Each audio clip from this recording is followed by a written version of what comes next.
700 men and boys working on them. He would have been servicing them, doing maintenance and repairs too. And the way they moved them around the engine shed was using turntables. Actually, this engine shed had 4 turntables. The largest turntable is the one I'm standing on, and it was the last to be installed in 1954. It's 70 foot across, which means it's very happy turning most engines with tenders at the back. The only one we can't turn around today with a tender is actually the engine on track 19, the Chinese KF7, because that one is just over 90 foot long. So in order for us to get it on track 19, we have to separate it from its tender and do each part individually. So why do they actually have these turntables though? Well, one reason is quite obvious, the storage. You can see we have our locomotives stored around this turntable in what's called a roundhouse. It makes it very easy to get to the engine you need, so you can move it around the engine shed, but also so you can send it out onto the main line. Today we can still do this. We can still move our locos around this hall and also send them out onto the East Coast main line because we're still connected to it today. Now if you didn't have a locomotive for storage, well, the alternative would have all your engines in very long lines, one behind the other. And you can imagine that makes things a lot harder when your engine's right at the back of that line, because it means you have to move all the other engines out of the way to get to yours, and then, of course, move all the others back. A lot more time consuming than using a turntable for storage. Now, the other reason why they had turntables was just to turn steam engines around. So they always were driven chimney first or forwards. You might think this is because steam engines weren't going very good going backwards, but this is not the case. This is because the crew didn't like going backwards, because if they're driving backwards, well then all the controls are behind the driver, so you have to keep looking backwards and forwards to see where they're going. They can't see the signals as well because they're looking over the coal in the tender. They're also on the wrong side of the cab to see the signals properly as well, and to make matters worse, they've got no protection from the weather anymore, because if you look at Truro here, can you imagine going up to 60 miles an hour backwards into the wind and rain in that cab? Yeah, you can see it'll be pretty miserable because there's absolutely no protection there. So all the wind and rain will be hitting you in the face, making you very miserable, but worse, you won't be able to see where you're going. So you have to slow down to avoid any accidents. So that's why there were many turntables and engine sheds like this, and near railway stations and the end of branch lines, so steam locomotives could always be driven forwards, chimney first. But why don't we need them nowadays then? Well, if you look at modern engines, they have cabs at either end. So, if the driver wants to go in the opposite direction, doesn't need to use a turntable, what they have to do is get in the opposite cab and drive off in the opposite direction. Simple. But how do these actually work then? Well, the most common type was called a balanced turntable. It's a bit like a seesaw that can spin around. So it takes the skill of the crew to be able to drive the engine right onto the middle balancing point, and then the crew get off the loco, one goes over the end of the turntable, and they just push it around by hand. Simple as that. But if you didn't have a balanced turntable, then you might have something a little bit more state-of-the-art. Something like the one I am standing on. This turntable was upgraded in 1954 to what you call a non-balanced turntable.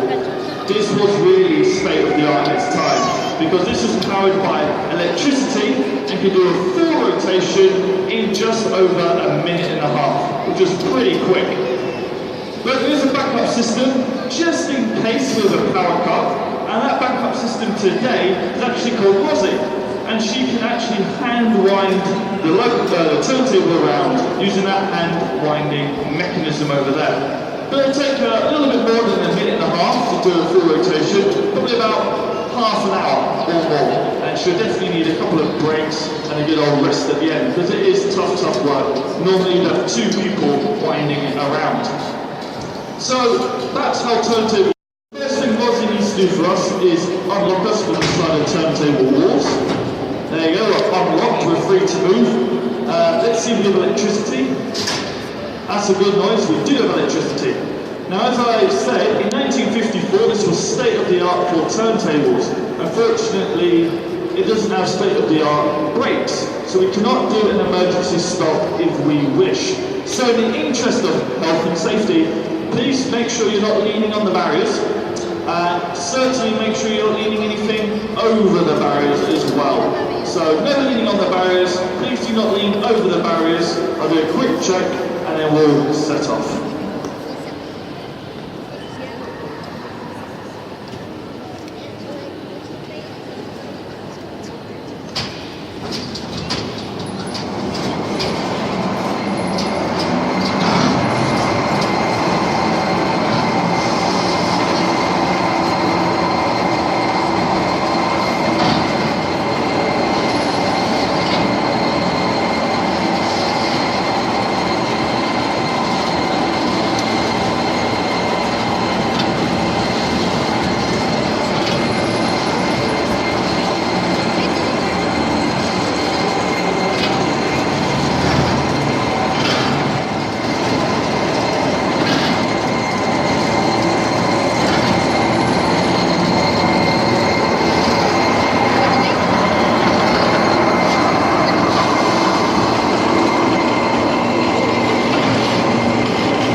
Now Rosie's put out the power and we're rolling to a stop. We've not stopped where we started or at a track. This is not because Rosie's a terrible driver, this is because she wants to show off the hand winding mechanism I mentioned earlier. And she's moving just over 130 tons here, all by herself. And when we're back at the track, I will lock us back in place with the bolt.